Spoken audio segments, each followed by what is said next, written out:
Everything in nature, including the ego, has its place. It is important to understand that the ego is there for us, not against us. One of the common misconceptions is that the ego is our enemy, but he is not our enemy. The ego is an enemy like weights in a gym or a book in a school. He is our teacher. It is here to teach us something and not to harm us. How we perceive it, as well as the fact that we don't like the way it works, is our problem.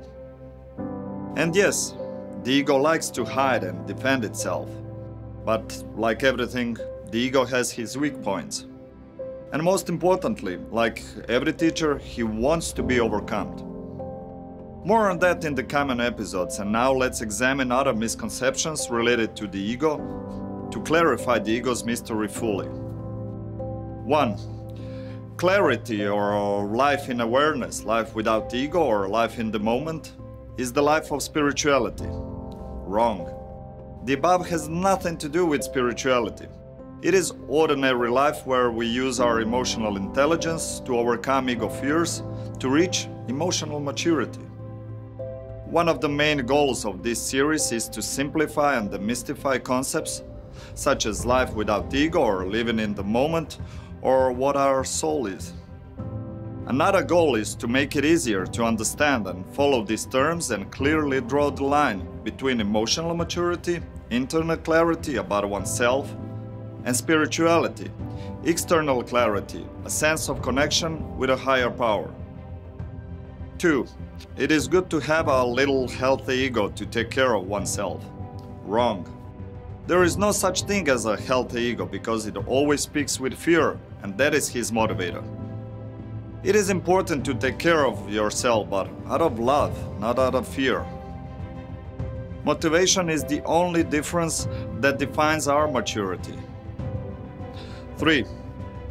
A life without ego is the life of a calm, composed person who is completely indifferent. Wrong. Maturity is a life of peace, freedom, and love. It is more passionate and motivating than any fear, but it is also quieted and without the need to impose and explain, so it seems indifferent to the egoistic view. That is diametrically opposite of the truth because we find enormous satisfaction and fulfillment, but within us, out of pure love and not because we are motivated by external rewards and applause. 4. A life without ego is a life without conflict. Wrong. Maturity is also self-love, and self-love means caring and standing up not only for others, but also for yourself. Following the truth, that is, what is right.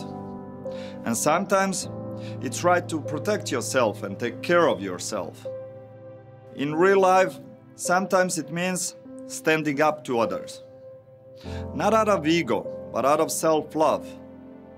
Maturity means opposing, but not suffering during it, or trying to harm the other side. Because we understand that whoever attacked us does not attack us for us, but for himself, because he lives life in his own fear. And by standing up for ourselves, we also give valuable experience to those we stand up against. 5.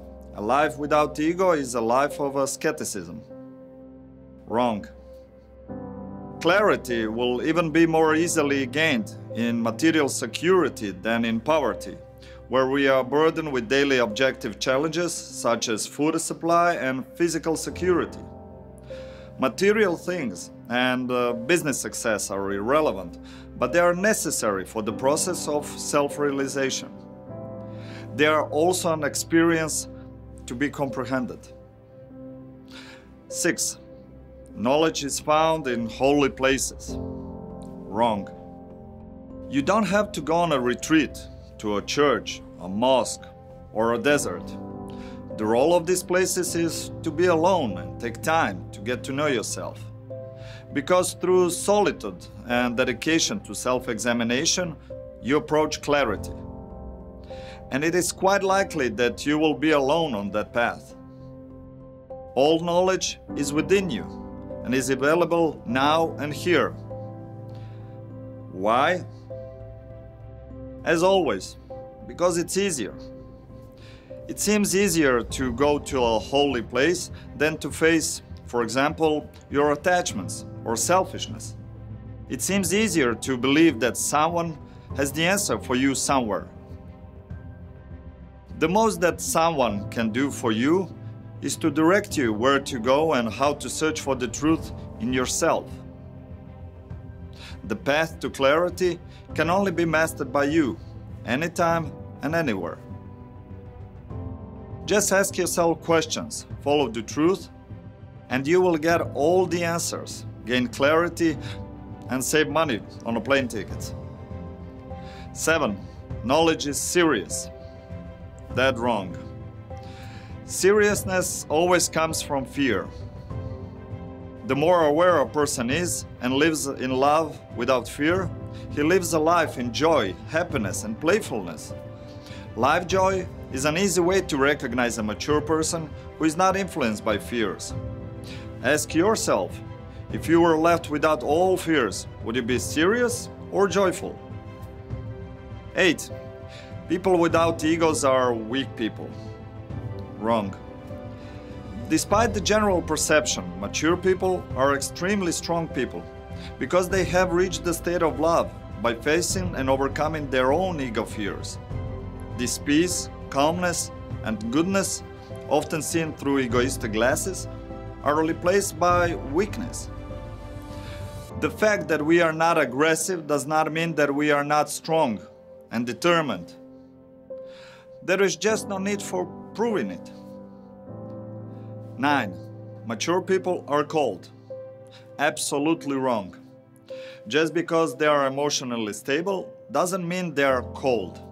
In fact, the complete opposite. They show love, but don't talk about it. They live gratitude, but don't write about it. Because love is always silent, and ego is loud. It is what we do and say that defines us, not how we look and how others perceive us. What we don't say defines us even more. 10. I don't need a life without ego, it's all logical and clear. True, but only while we sit in a coffee shop and listen. Then everything seems logical and attainable because the ego is asleep. But when the ego awakens, then we don't always react logically, do we? The ego will never tell us it's time to get rid of it. To silence the ego, it's necessary for every living person because it is the only path to complete joy and clarity. 11. I understand everything, but I'm not sure if I want a life without ego. Honestly, it's great like this and I'm happy with myself. Silencing the ego opens life paths and understandings we are unaware or cannot even imagine. It's like saying we're not going to high school because we are happy in elementary school. Human nature is such that we can understand things that we have experienced. And then we want more of it, more money, partners, travel, and the like. But the goal is to experience new things and new paths. Turning a blind eye to this may be motivated solely by fear of uncertainty. Be brave and allow yourself to know things in ways that you cannot currently comprehend. Accept that you don't know and the path to clarity will open for you. 12. People on the way of maturity must practice yoga, certain diet, or a lifestyle. Wrong. Although it can get in a way, in principle, it's completely irrelevant. That may correspond to a given lifestyle in terms of marketing, but they have nothing to do with clarity. You can trade stocks or save whales, it's completely irrelevant. Only thing important is why you do it. Out of love or fear? 13. Ego motivates us. Partly true. The passive ego whispers in our ears that we are not good enough or that we will not succeed and uses fear to passive us and destroys our motivation. Aggressive ego? can really motivate us. Greed can motivate us. The desire to stand out can motivate us. Envy can motivate us. And many desires can motivate us. If we want to call that motivation, then the ego motivates. But the mentioned path leads only to suffering. Love motivates us to create and be inclusive, and is much more beneficial for everyone involved. 14. The whole ego thing is a hippie thing and not for serious people, but for alternative people and losers. Wrong. I have been a scientist, manager, business and family man for most of my life. Always I have been focused on knowledge about everything, including myself, and that is for a very pragmatic reason. I've noticed that silencing the ego is responsible for my business and personal success, and that I can thank love for everything I have. If we understand that mature people are calm and rational and make excellent decisions for the benefit of everyone involved, including our own, isn't it logical to conclude that we as such are better worker, boss, parent, friend, or a mentor? If it is not important to truly comprehend and fulfill your meaning and purpose and live your life in all-encompassing fullness, what is important? Our car, our house, our Leonardo? Only we matter. Only our soul matter. We replace this school called life with what the school should teach us. And that is to get new experiences through self-realization and pass them on to others. 15. I don't have time to deal with myself. I have a family and a job. Wrong. That's why we don't have time. Because we are under the influence of the ego. We are constantly dealing with ourselves and what we want and what we don't want. We exchange opinions with other egoistic peoples and achieve goals imposed by society, but we are too weak to seek our own path. All this is because we are mostly motivated by fears, for example, of other people's opinion. That is why we don't have time. The first thing people realize when they decide to silence their ego is how much time they've got. Because they realize that for most things in life, they are motivated by this very fear of other people's opinion. Would you live the life you do if other people's opinion were absolutely relevant to you? 16. Why a lot of successful business people I know are egoistical. It seems like it's necessary for success. As we said, ego can also motivate us, certainly, and even bring results in one part of life.